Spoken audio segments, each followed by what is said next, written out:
최혁진 의원님과 오늘 또 아주 중요한 얘기 많이 나눌 텐데 좀 조희대, 네. 조희대가 아주 핫한 인물이 됐습니다. 네, 네. 조희대 그리고 김충식 예. 그리고 한덕수, 예. 정상명 예. 네 사람이 모였다. 이 얘기를 4개월 전에 열린공감 TV에서 네. 의원님과 제가 참여했던 경짜장 썰전에서 얘기했었죠. 예, 예. 네.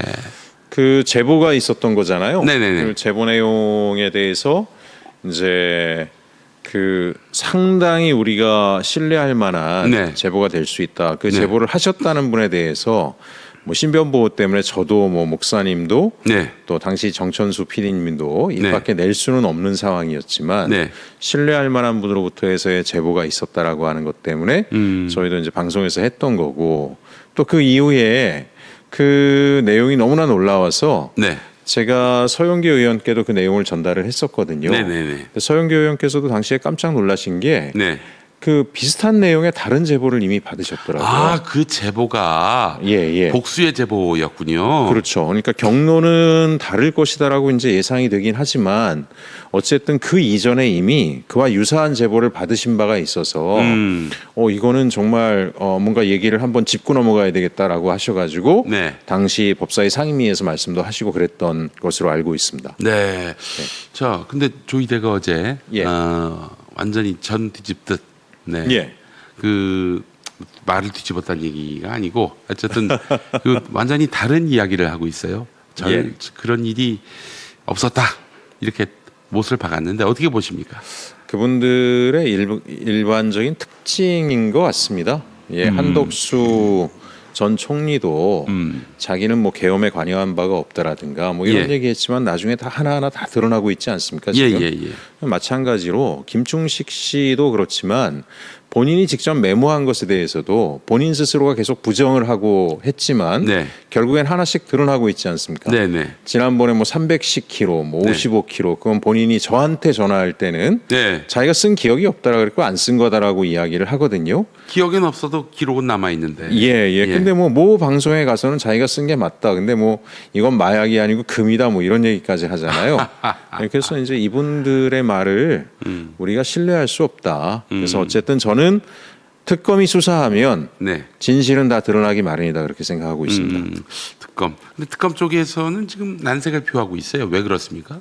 뭐 이제 현직 대법관이기도 하고 네. 그런 문제로 인해서 특검에서 또 특검은 수사 대상이 한정돼 명확하게 있기 때문에. 법령에 있어서 정해져 있지 않습니까? 예, 하지만 예. 이번에 이제 법 개정안에 보시면은 기타 내란에 뭐 김건희의 국정농단에 동조했거나 관여한 자들까지 수사 범위가 확대돼 있습니다. 예. 그래서 어쨌든 이제 특검 입장에서도 몇 가지 단서 조항이 생기면은 충분히 조사를 할 수 있다라고 생각합니다. 근데 이제 그 개정안이 네. 이제 통과가 됐으니까 국무회의 의결만 되면은 이제 바로 예. 법이 되는 거 아니겠습니까? 예, 맞습니다.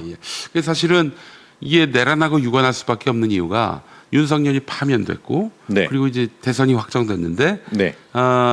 한덕수가 그 자리에 있었다는 거 아니겠습니까? 예. 조희대가 그렇습니다. 그렇게 해서 이재명 대통령 후보 못 나가게 대법원 네. 판결로 그렇게 못을 박으면은 또 신속하게 파기환송심을 열어서 예. 결론을 낸다면은 그럼 결국에는 한덕수가 당선되게 하는 것이고 한덕수가 된다는 것은 결국 내란을 예. 결국에는 감추려고 하는 맞습니다. 뭐 그런 목적으로 볼 수밖에 없기 때문에 내란과 유관하다라고 말하는 것은 전혀 어색하지 않습니다. 그 당시 상황들을 좀 복기를 해보면요. 네네. 목사님 그때 저희가 경장 설전에서 이 방송과 관련된 내용들, 네. 그 조희대 대법관과 관련된 뭐 김충식 관련된 이야기를 했는데 네. 그때 굉장히 특이한 사항들이 많이 있었어요. 저희가 네. 여러 가지를 그때 살펴보지 않았습니까? 김용민 네. TV에서도 방송도 하시고 그랬는데 윤석열 탄핵이 가결이 됐는데도 불구하고 네. 그 김건희 집안은 정말 태연하지 않았습니까? 그렇죠. 예, 최은순 뭐 김건희 오빠 다들 뭐 골프 치러 다니시고 네. 유유자적하는 분위기였었어요. 그렇습니다. 자기들은 결과적으로는 아무 문제가 없을 것이다라고 하는 것들 예. 거기에 대해서 자신만만해하고 있었고 예. 또 대법원 같은 경우에도 이재명 전 대표에 대한 그 대법 상고심 같은 경우에도 2부에 오경미 대법관이었었나요? 네. 당시 예. 그분이 굉장히 합리적이고 네. 정말 대법관으로서 우리가 존경할 만한 분인데 네. 거기에서 어쨌든 심의를 하는 것으로 돼 있었는데 그렇죠. 갑자기 조희대 대법관이 그거를 갖다 파기해버리고 전원합의체로. 전체 회기로 전원합의체로 가져와서 일사천리로 진행해 버렸잖아요. 네.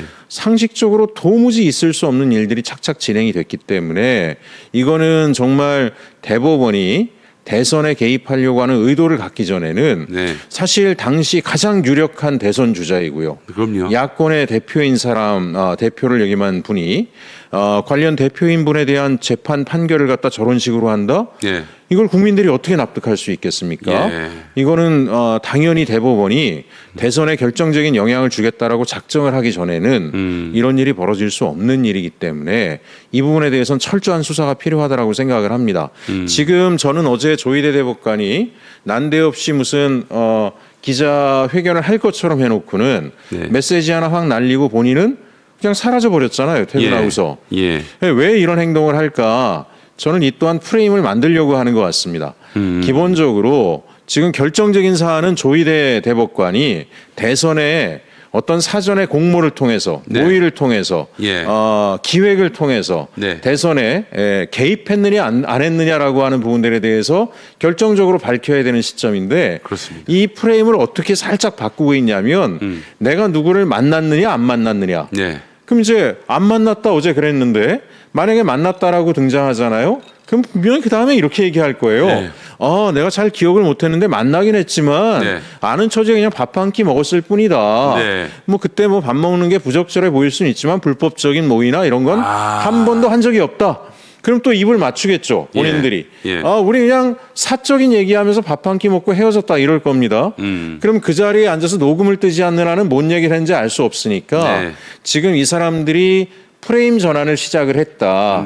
대선에 개입했냐 안 했냐에 대한 국민적 관심을 한덕수를 만났냐 안 만나냐라고 하는 걸로 가는 거고 네. 만에 하나 한덕수를 만났다라는 증거가 나타나면 예. 그냥 사적인 절이었다라고 뭉개고 이런 식으로 지금 방향을 틀고 사람들을 갖다 착시 효과를 일으키려고 하는 게 아닌가 저는 그렇게 생각합니다. 프레임을 왜곡하려고 한다 예, 지금. 예, 그렇습니다. 사실은 첫날에 네. 부승찬 의원이 국회에서 발언했을 때 그때 대법원에서는 아예 네. 조희대 대법원장 출퇴근길 그 기자 접촉을 못하게 만들었고 네. 아예 입장 표명도 하지 않았어요.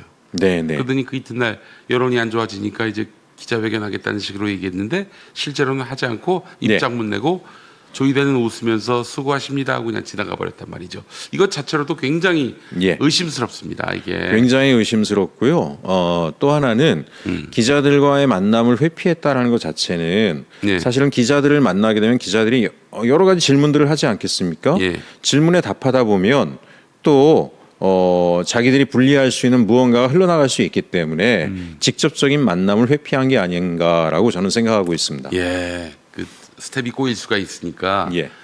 그렇게 한 것 같은데 자 점점 의구심이 커지고 있습니다.